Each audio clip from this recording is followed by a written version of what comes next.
बिस्मिल्लाहिर्रहमानिर्रहीम। हमारे आज के टॉपिक का नाम है जी बच्चों, law of conservation of angular momentum. हमारे आज के इस ब्यूटीफुल टॉपिक का नाम law of conservation of angular momentum है। Law of conservation of angular momentum. अच्छा, अब ये law of conservation of angular momentum क्या है बच्चों? अगर आपको याद हो ना, एक आप लोगों ने इससे पहले पढ़ा था law of conservation of linear momentum. Law of conservation of linear momentum, ठीक है। वो उसमें ये मैं इधर साइड पर लिखता हूं, पेपर में नहीं लिखना आप लोगों ने।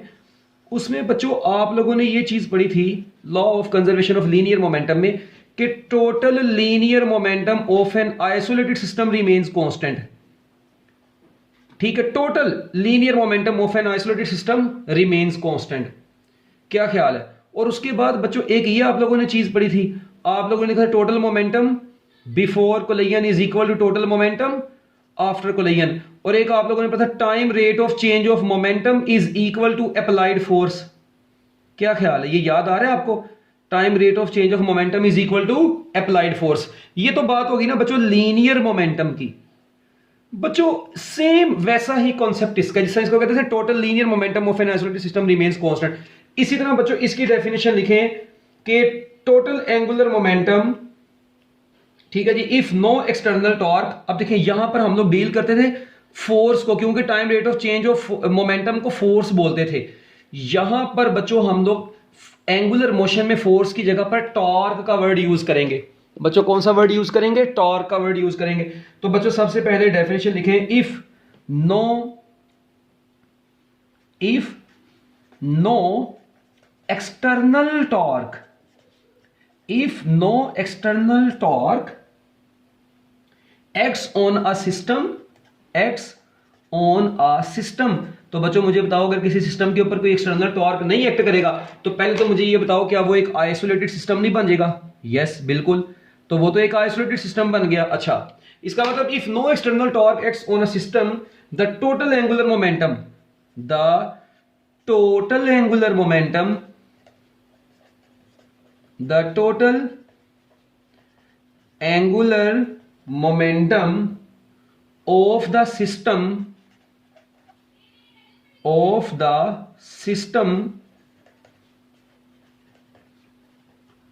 remains constant। तो बच्चों जो टोटल एंगुलर मोमेंटम होता है सिस्टम का, वो क्या रहता है? कांस्टेंट। अगर किसी भी सिस्टम के ऊपर कोई एक्सटर्नल टॉर्क एक्ट ना कर रहा हो तो बच्चों उस सिस्टम का टोटल एंगुलर मोमेंटम भी क्या रहता है? कांस्टेंट रहता है। वही total angular momentum before and after same रहेगा, बिल्कुल वैसे ही है। ठीक है, जिस तरह हमने वहां पर पढ़ा था। फिर बच्चों इसको अगर मैं मैथमेटिकल एक्सप्रेशन की फॉर्म में इसको देखूं बच्चों, इसका मैथमेटिकल एक्सप्रेशन कुछ इस तरह का बनेगा। मैथमेटिकल एक्सप्रेशन बच्चों इसका किस तरह का बनेगा? अरे वो चरसी लोगों, ये ऐसे जहाज किस्म के लोग हैं, यकीन मानो ऐसे बेशरम किस्म के लोग हैं। पहले यहाँ पे भी मेरे से लेक्चर लेते हैं लाइव, उसके बाद जब इनको नहीं समझ लगती फिर जब यूट्यूब के ऊपर मैं अपलोड करता हूँ वहाँ पे भी देखते हैं। मगर ऐसे बेशरम लोग हैं, पूरा पूरा लेक्चर देख लेते हैं आधे आधे पौने पौने घंटे का। ऐसे बेशरम लोग हैं, वहाँ पर नीचे कमेंट करते वक्त या लाइक का बटन दबाते वक्त इनकी मौत वाक़या हो जाती है। शर्म करो कोई बेशरम लोगों। एक तो तुम लोगों को एक तो बंदा यहाँ पे पूरा लेक्चर दे, ठीक है, उसके बाद तुम लोगों के ऊपर तरस खा के सदके में तुम लोगों को यूट्यूब के ऊपर भी लेक्चर दे दे ताकि चलो वहां से भी ले लें। और ये बेशरम लोग एक लाइक का बटन नहीं दबाते हैं, वहां पे जाके साहब लगाओ इनका। ठीक है, कितने मतलबी किस्म के लोग हो यार तुम लोग। कुछ बच्चे हैं, ये नहीं सारे बच्चे, कुछ बच्चे हैं जो वाकई मतलब बड़ा अच्छा रिस्पॉन्स करते हैं, मगर बाकी कुछ तो बिल्कुल फारग तरीन लोग हैं, मतलबी लोग। ऐसे लोगों को बोला जाता है। ठीक है, आप लोगों का भी हिसाब होगा, टेंशन ना लो, और अल्लाह लेगा तुम लोगों का साथ। ठीक है ना? है फिर मैंने कमेंट किए थे, आपने पढ़े? नहीं, मैंने थोड़े, मैं पढ़ता रहता हूँ कमेंट्स, ठीक है ना। मगर बहरहाल मेरा बताने का मकसद ये नहीं है कि तुम लोग जो है ना, आप लोग अपनी ईमानदारी से यार वो जो तस्वीर वहां पर जो बनी होती है उसको बंदा, वीडियो अगर तुम लोगों को पसंद आ रही है तो अच्छे तरीके से उसको लाइक करो यार। कोई कमेंट वगैरह बंदा कर देता है, यकीन मानो तुम लोगों से अच्छे तो बाकी लोग होते हैं जो इधर उधर से लोग आए होते हैं ना, उनके बाकायदा मुझे मैसेज आ रहे होते हैं, फ़ोन आ रहे होते हैं, सर इस चैप्टर का भी लेक्चर अपलोड कर दें।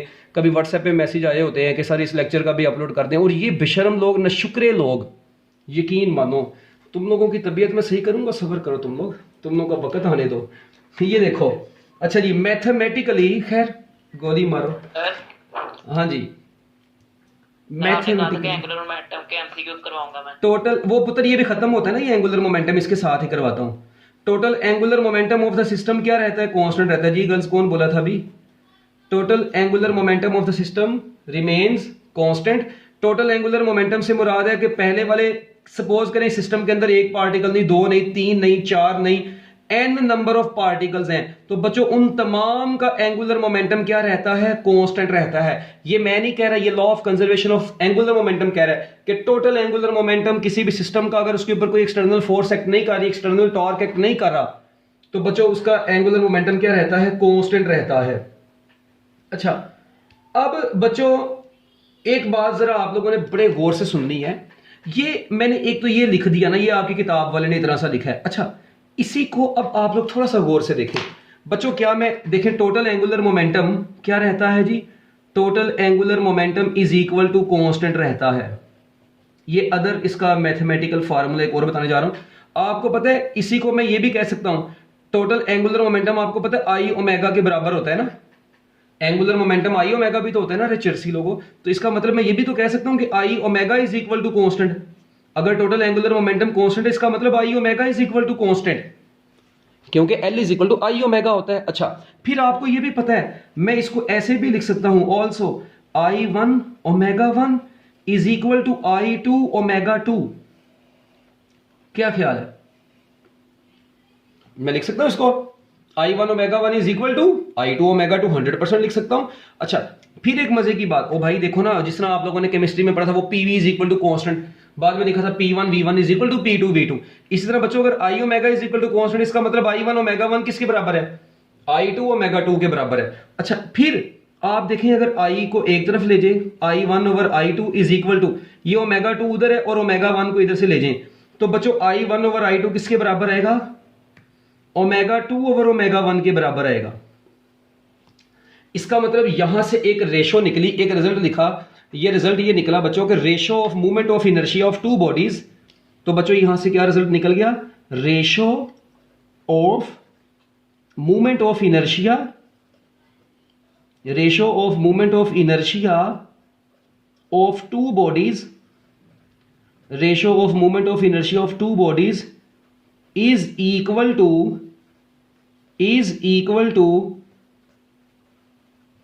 inverse ratio of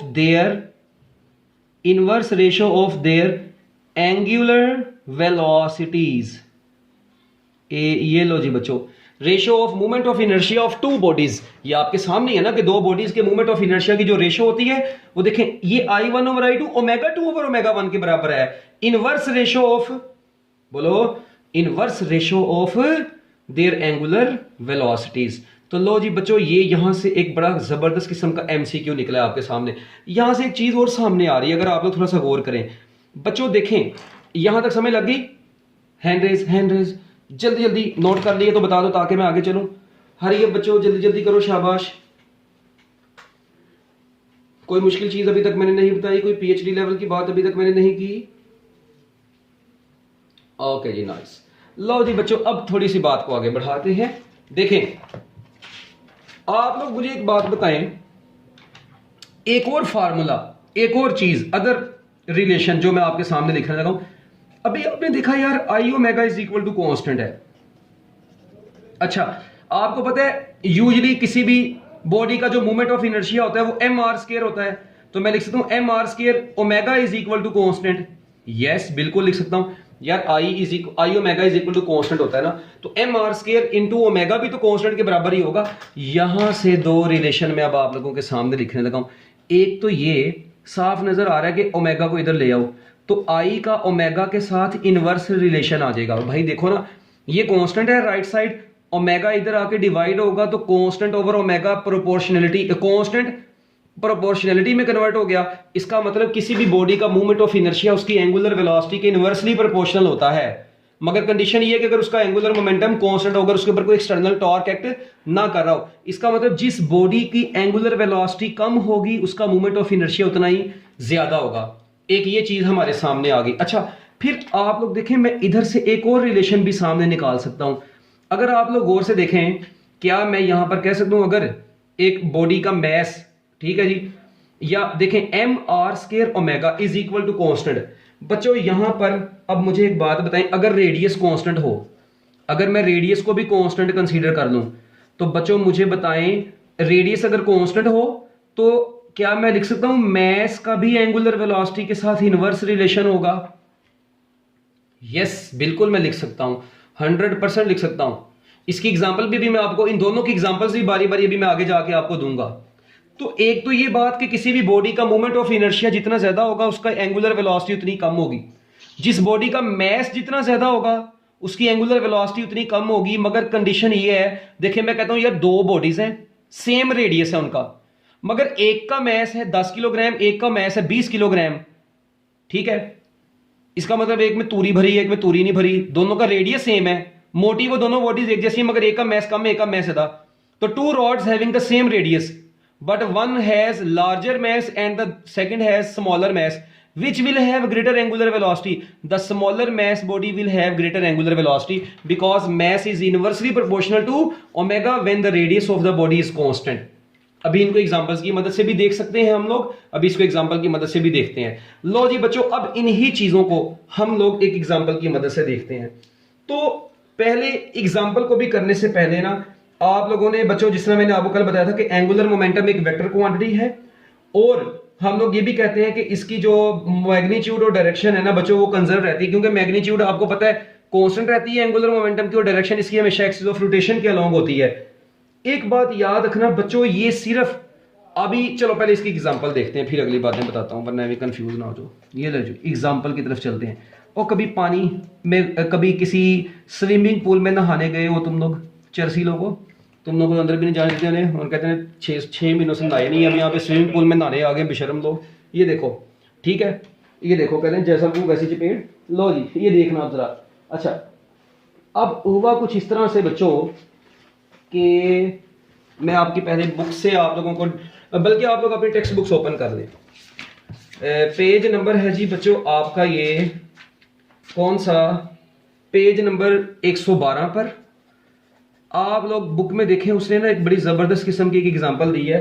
कहता है जी, ये सपोज करें आप लोग, ये पानी का तालाब है जी, यहाँ पर ऐसे बड़े चिल मोल डॉटको में ये पानी के तालाब में आपने यहाँ, ठीक है जी, ये स्विमिंग पूल है, आप लोग यहाँ पे दौड़ते दौड़ते आ रहे हैं, ठीक है। ये चर्सी लोग, ये मोटा सा बंदा यहाँ पे आया बेशरम दौड़ता दौड़ता, ठीक है जी, ये ऐसे, ये तैयब का छोटा भाई आया, ठीक है, ये ऐसे दौड़ता दौड़ता आया, ठीक है बच्चों। ये पुत्र, हाँ तुमने बिल्कुल बनाना है। अच्छा, अब ये देखें, और ये वैसे बंदा बनाना है यार, अब ये मैंने अभी एग्जांपल के तौर पे इसको मोटा कर दिया, तुम लोगों में इसको शुरू ना हो जाना। अच्छा बच्चों, ये दौड़ता दौड़ता आ रहा है। अच्छा, जब ये यहाँ पर पहुंचा ना, ठीक है, अच्छा अब इसने ऊपर ऐसे नीचे पानी में छलांग मारनी है। तो बच्चों आपको पता है, पानी में छलांग मारने से पहले ये अपने आप को फुली एक्सटेंड करेगा, अपने आप को क्या करेगा बच्चों, फुली एक्सटेंड करेगा। ये देखिए, ये डाइविंग बोर्ड है जहां से इसने छलांग मारनी है, ये बोर्ड के ऊपर से खड़े होकर इसने बच्चों से छलांग मारनी है, इधर से चर्सी ये दौड़ता दौड़ता आया। अच्छा, अब ये बच्चों जैसे ये दौड़ता दौड़ता आया, इस बेशरम ने यहाँ से पानी में छलांग मारी, ये समझना पतला हो गया है ओ भाई, अब मैं बस वैसे ही बता रहा हूँ, ठीक है। ये बंदा यहाँ पे आया दौड़ता दौड़ता चर्सी, अब बच्चों आगे इसने पानी में छलांग मारी। अच्छा, अब मुझे एक बात बताना, जैसी आप लोग देखें, जब इसने पानी में छलांग मारनी है ना, तो उस वक्त इसकी लेग्स एंड आर्म्स यहाँ पर, इस पॉइंट पर बच्चों, इस पॉइंट पर क्या होगा, इसकी लेग्स, इसकी टांगें और इसके बाजू, ठीक है जी, legs and arms are fully extended. बच्चों ये फुली एक्सटेंड फॉर्म में है, क्या ख्याल है बच्चों, ये फुली एक्सटेंडेड फॉर्म में है। अब इसके बाद बच्चों आप लोग देखें, जब इसने यहां पे छलांग मार दी बच्चों पानी में, तो आप लोगों को पता है पानी में छलांग मारने के बाद ये चर्सी, आप लोगों को पता ही होगा, आप लोगों ने एक्सपेरिमेंट किया होगा, कलाबाजियां लगाता है, ये ऐसे ऐसे कलाबाजी लगाएगा, ये चिब्बे के मुंह वाला, ये देखो जरा, ये देखो क्या हाल होता है इसका, ये देखो, ये ऐसे चिब्बा हो गया बेशरम, ये ऐसे, ये छलांग मारी ना बेचारे ने, ठीक है, ऐसे चिब्बा हो गया, ठीक है।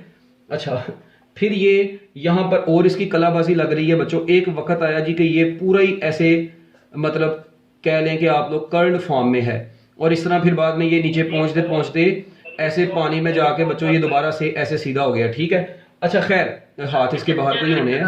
ठीक है, अब आप लोग ये देखें यहाँ पर एक तो इसकी legs and arms fully extended form में थी, मगर रास्ते में इधर एक पोजीशन आई कि जिसमें ये फुली बच्चों कर्ल्ड फॉर्म में भी आपको नजर आ रहा है, ये पानी के अंदर ऐसे पहुंचते पहुंचते बाद में बच्चों ये सीधा हो गया। ठीक है, अच्छा अब आप लोग मुझे एक बात बताओ बच्चों, जब ये ऐसे घूम रहा है ना ऐसे, इसको बोलते हैं समर सॉल्ट। इसे क्या बोलते हैं? Summer salt.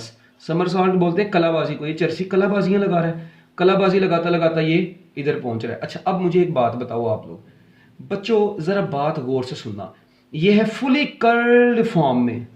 ये कौन सी फॉर्म में बच्चों? फुली कर्ल्ड फॉर्म में है। वहां पर कौन सी फॉर्म में था? फुली एक्सटेंडेड फॉर्म में था। ये डिफरेंट पोजीशंस हैं, मैंने यहां पर शो कर दी हैं जी। यहां तक समझ लगी है? हैंड रेज करना जरा जल्दी जल्दी, ताकि मैं आप लोगों को अगली बातें बता सकूं बड़ी काम की।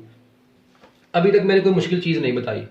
ठीक है, अब कॉन्सेप्ट आने लगा। अच्छा यार एक बात सुनो, एक चीज है, एक ये देखो, ये बंदा जब बच्चों ऐसे बिल्कुल सीधा खड़ा हुआ था, ठीक है, तब ये देखो, ये सपोज करें मैं कहता हूं यार ये ना ऐसे एक चीज ऐसे है बिल्कुल सीधी है, इसी को मैं पकड़ के ऐसे सर्कल बना देता हूं ऐसे। अच्छा यही बॉडी को अब मैंने इसको पकड़ के ऐसे घुमा के एक सर्कल बना दिया। अच्छा मेरी बात सुनना बड़ी गौर से, आप लोग देखें, आपको पता है ये जाहिर बात है ये इतना नहीं बनेगा, छोटा सर्कल बनेगा। अब ये मैंने इसको not according to scale, not according to scale. अच्छा ये इसका सेंटर है, ठीक है, ये इसका क्या है जी? सेंटर।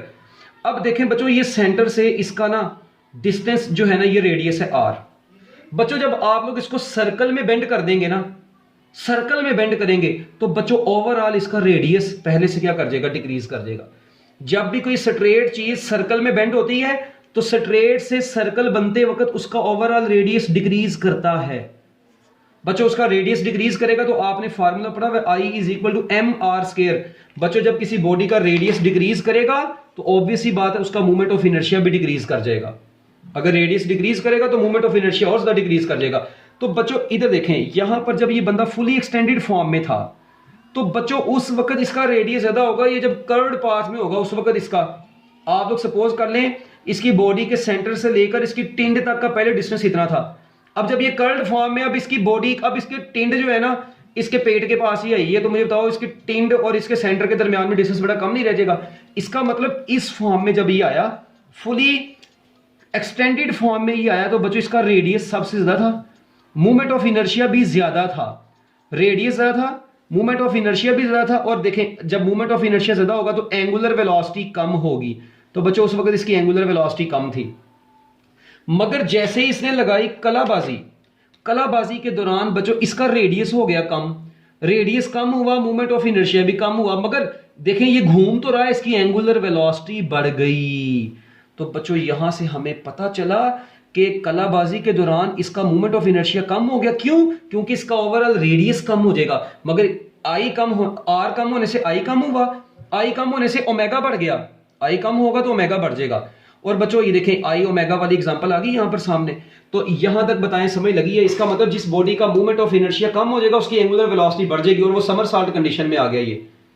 सर आपने ऊपर तो आर कांस्टेंट बताया था। अब पुत्र मैं ये दूसरी एग्जांपल बताऊंगा ना, अभी मैं इसकी बात कर रहा हूं। अभी ये वो बॉडी है जिसमें रेडियस कांस्टेंट नहीं है।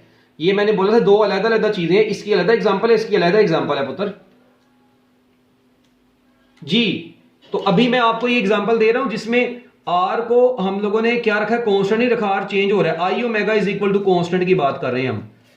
तो ये उसकी एग्जांपल आई है। अच्छा अब मेरी एक बात सुनना, कोई बच्चा आप लोगों में से मुझे ये बता दे, ये दो पोजीशंस हम लोग मेजर डील कर रहे हैं, एक ये वाली और एक ये वाली, इन दोनों पोजीशंस में से किस पोजीशन में एंगुलर मोमेंटम ज्यादा है? ये 1 का नाम देता हूं, इसको 2 का नाम देता हूं। 1 और 2 में से बताएं किसका एंगुलर मोमेंटम ज्यादा है, इस वाले का या इस वाले का? देखते हैं कौन बताता है। हाँ जी, 1 वाले का या 2 वाले का? कांस्टेंट। कुछ बच्चों ने बोला कांस्टेंट, कुछ ने बोला जब वो फुली एक्सटेंडेड फॉर्म है। ये फुली एक्सटेंडेड वाले हाथ बुलंद करें जल्दी जल्दी, शाबाश। फुली एक्सटेंडेड वाले जब फुली एक्सटेंडेड फॉर्म में है तो एंगुलर मोमेंटम सबसे ज्यादा है, हाथ बुलंद करें। 1 2 3 4 5। ठीक है, बॉयज में से कोई भी नहीं है, इन्होंने तो मुझे लगता है वैसे जवाब नहीं बताना, बड़ूसरी के मुंह वालों ने। ठीक है। अच्छा, और कौन सा बच्चा ऐसा जो कहता है जी एंगुलर मोमेंटम रहेगा ही कांस्टेंट दोनों का? दोनों का केस में एंगुलर मोमेंटम कांस्टेंट है। अच्छा, 1 2 3 4 5 6 7 8, हाँ जी 9 10। बच्चों मेरी बात सुनो, कौन बताओ, हाँ बॉयज आप लोग बताएं क्यों क्यों एंगुलर मोमेंटम कांस्टेंट है दोनों का? ओ भाई मेरी बात सुनो, क्या इस क्या पूरे, यस यू आर राइट, क्या इस पूरे सिस्टम में कोई एक्सटर्नल टॉर्क एक्ट कर रहा है? ना, no external torque is acting. बच्चों इस पूरे सिस्टम में किसी भी किस्म का कोई एक्सटर्नल टॉर्क एक्ट नहीं कर रहा। तो बच्चों जब किसी सिस्टम के ऊपर कोई एक्सटर्नल टॉर्क एक्ट नहीं करता तो बच्चों उस सिस्टम का टोटल एंगुलर मोमेंटम क्या रहता है? कांस्टेंट रहता है। तो देखो मेरी बात सुनो, वैसे भी देखो यार, इधर आई बढ़ा ओमेगा कम हो गया, तो यार आई बढ़ाओ और ओमेगा कम करो, इसको डबल करो, सपोज करो आई को डबल करो ओमेगा हाफ करो। अगर आई को डबल करो 2 आई होगा, ओमेगा को हाफ करोगे ओमेगा बाय 2, यार इसका 2 उसके 2 से कट जाएगा, ओवरऑल प्रोडक्ट के ऊपर कोई फर्क नहीं पड़ेगा। जिससे याद नहीं है प्रेशर को बढ़ाएं वॉल्यूम कम हुआ, दोनों का प्रोडक्ट कांस्टेंट रहा। इसी तरह यहां पे हो रहा है भाई, इन दोनों केसेस में टोटल एंगुलर मोमेंटम क्या रह रहा है? वो बोलते नहीं हो टोटल एंगुलर मोमेंटम तो सिस्टम का कांस्टेंट है, क्योंकि एक्सटर्नल टॉर्क कोई नहीं एक्ट कर रहा, कोई एक्सटर्नल चीज एक्ट नहीं कर रही, बॉडी खुद ब खुद अपने अंदर इन्वॉल्व है। और जहां पर उसका आई ज्यादा है वहां पर ओमेगा कम है, जहां पर ओमेगा बढ़ा वहां पे आई कम हो गया, दोनों का प्रोडक्ट कांस्टेंट रहा। This is law of conservation of angular momentum. Hand raise hand raise hand raise, जल्दी जल्दी मिनट लगा दो। बच्चों आप लोगों को पता है यही जो फिनोमिना है ना, यही वाला फिनोमिना अब हमारी फिजिक्स में बहुत जगहों पर यूज होता है, इसकी कोई लिमिटेशन नहीं है। आप लोग बच्चों छोटे से छोटे पार्टिकल से लेकर, ठीक है जी, बड़े से बड़े लेवल तक के ऊपर भी आप लोग इसको अप्लाई कर सकते हैं। याद रखिएगा, it has been verified from cosmological to sub microscopic level. ठीक है जी बच्चों, ये याद रखना, ये कॉस्मोलॉजिकल लेवल से लेकर मतलब आसमानी चीजों से लेकर छोटी छोटी चीजों तक हम लोग इसको law of conservation of angular momentum को अप्लाई करते हैं। फॉर एग्जांपल आप लोग अपनी अर्थ के ऊपर भी इसको अप्लाई कर सकते हैं। आपको पता है आपकी जो अर्थ है, ठीक है, आपकी जो अर्थ है उसका, मुझे बताओ कभी सुना हो आप लोगों ने, यहाँ पे आपको न्यूज आई हो जी कि वो ना हमारी जो अर्थ है ना, हमारी अर्थ एक प्लेनेट है, तो हमारी अर्थ ने अपने एक्सिस चेंज कर लिया है, या हमारी अर्थ की रोटेशन रुक गई है। आपको पता है हमारी अर्थ की रोटेशन रुक जाएगी तो क्या होगा? हमारी जमीन की स्पिनिंग मोशन स्टॉप कर दी जाए तो क्या होगा? हमारी जमीन की ऑर्बिटल मोशन को रोक दिया जाए तो क्या होगा? आपको पता है अर्थ की ऑर्बिटल मोशन भी है, अर्थ की स्पिनिंग मोशन भी है। इन सारी चीजों के जवाब भी आगे आएंगे। अभी मैं जो बताने जा रहा हूं बच्चों, वो आप लोगों ने ये बात मेरी गौर से सुननी है कि जो एंगुलर मोमेंटम है ना, याद रखिएगा एंगुलर मोमेंटम किसके अलोंग होता है? Direction of angular momentum is always along axis of rotation. एक तो ये बात आपको पता है कि direction of angular momentum, direction of angular momentum, direction of angular momentum is always along axis of rotation. बच्चों ये हमेशा किसके अलोंग होती है? एक्सिस ऑफ रोटेशन के अलोंग होती है। ठीक है, अच्छा, direction of angular momentum is always along axis of rotation. चले ये तो मैं मानता हूं, ये आप लोग भी मानते हैं।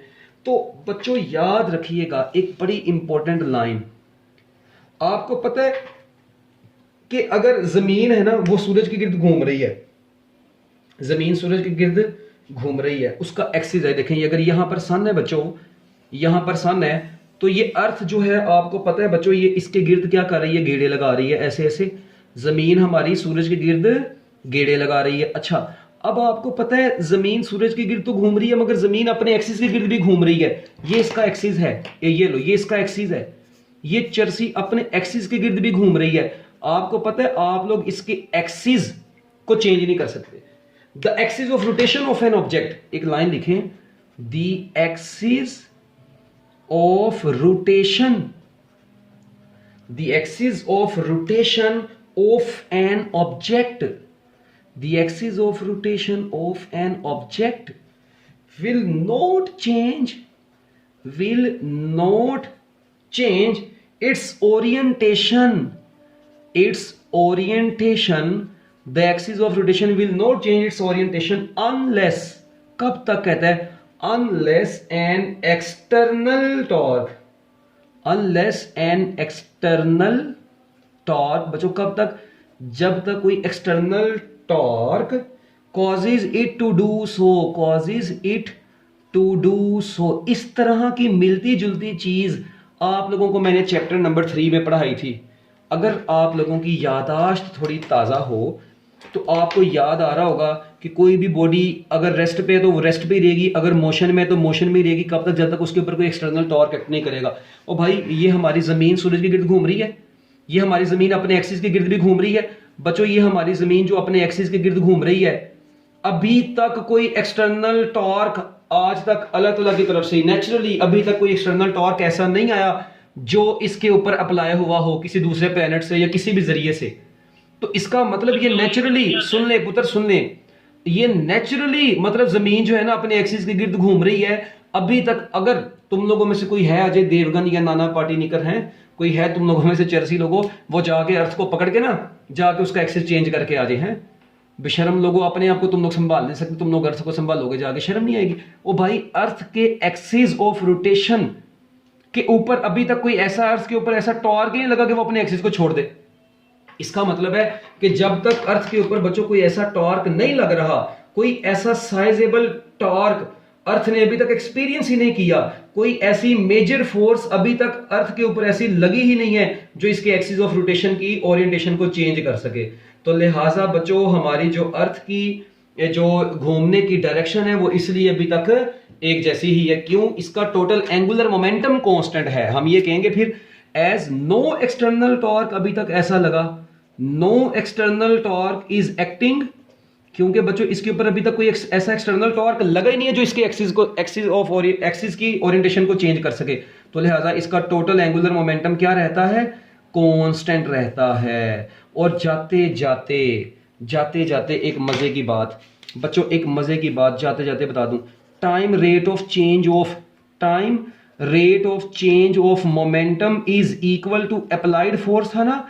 इसी तरह बच्चों याद रखना time rate of change of angular momentum is equal to torque.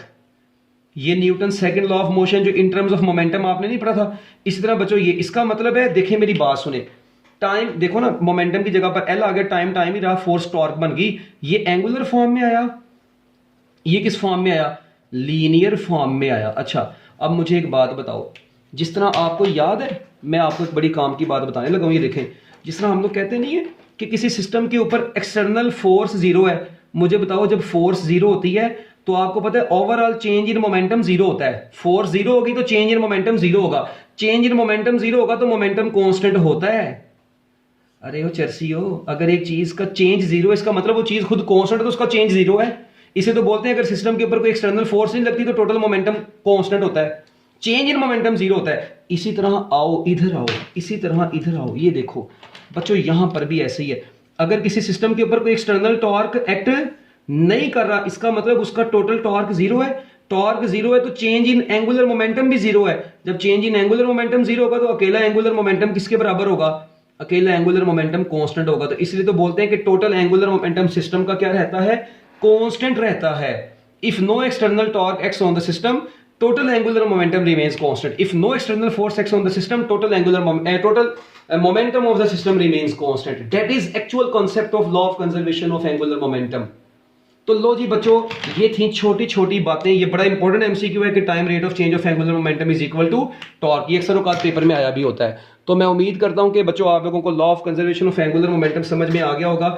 मैंने आप लोगों की बोली हुई बुक की एक चीज यहां पर लिख दी है। अच्छा अब एक बात एंड पर मुझे एक बात बताओ आप लोग, एक बड़ा ज़बरदस्त किस्म का एक शॉर्ट क्वेश्चन है, एक नोट है, एमसीक्यू है, जो मर्जी आप लोग समझ लें।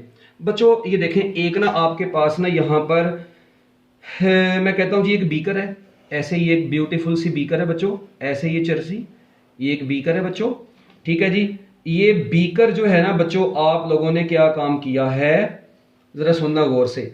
एक ना कॉस्टिंग रोटेटिंग सिस्टम है, ठीक है जी, ये कॉस्टिंग रोटेटिंग सिस्टम है। इसके ऊपर आपने ये बीकर को ऐसे रखा हुआ है, ये रोटेटिंग सिस्टम के ऊपर ऐसे, ये रोटेटिंग सिस्टम के ऊपर बच्चों आपने बीकर को रखा हुआ है और ये ऐसे ऐसे रोटेट कर रहा है। ये जो सिस्टम है ना बच्चों, ये ऐसे ऐसे रोटेट कर रहा है। अच्छा अब मुझे बताएं, ये रोटेटिंग सिस्टम है जी, this is a rotating system, ये एक रोटेटिंग सिस्टम है और इस सिस्टम के ऊपर आप लोगों ने बच्चों क्या रख दिया है, बीकर रख दिया है। ये क्या है, एक बीकर है। अच्छा, अब बीकर का ये ऐसे देखें, ये ऐसे ऐसे घूम रहा है रोटेटिंग सिस्टम, तो ऑब्वियस सी बात है बच्चों ये बीकर भी इसके ऊपर जो पड़ा हुआ है ये भी घूम रहा होगा। अच्छा, अब आप लोगों ने इसके अंदर बच्चों, इसके अंदर वाटर था, इसके अंदर ऑलरेडी क्या था जी, ये वाटर था। आप लोग एक ड्रॉपर की मदद से इसके अंदर बच्चों वाटर को, ठीक है जी, ये ड्रॉपर की मदद से आप लोग बच्चों वाटर को इसके अंदर डिप करते हैं, मतलब वाटर को इसके अंदर ड्रॉप करते जाएं। अच्छा, जब वाटर इसके अंदर बच्चों ड्रिप किया जाएगा बीकर के अंदर, तो आप लोग मुझे ये बताएं क्या इसका बीकर का, कभी सुनो बीकर के अंदर पानी डाला हो, गिलास के अंदर पानी डाला हो, गिलास मोटा हो गया हो?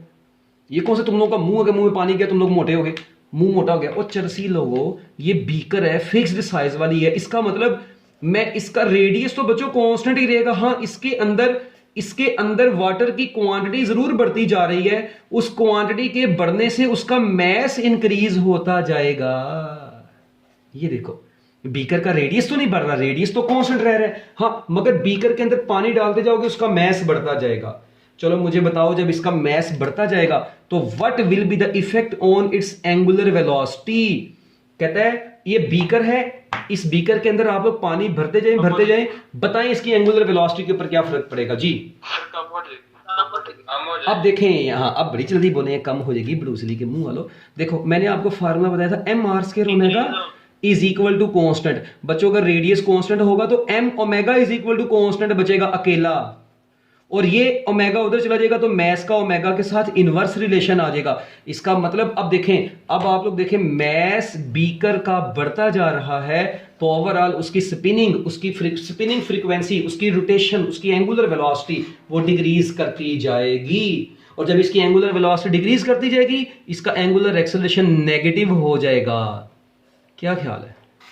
तो लो जी बच्चों, ये है आप लोगों के पास एक छोटा सा पॉइंट। तो अब मुझे एक बात बताएं यहां से, अब बच्चों ये समझ लगी, हैंड रेस कर दें जल्दी, बड़ा जबरदस्त किस्म का नोट था एक छोटा सा।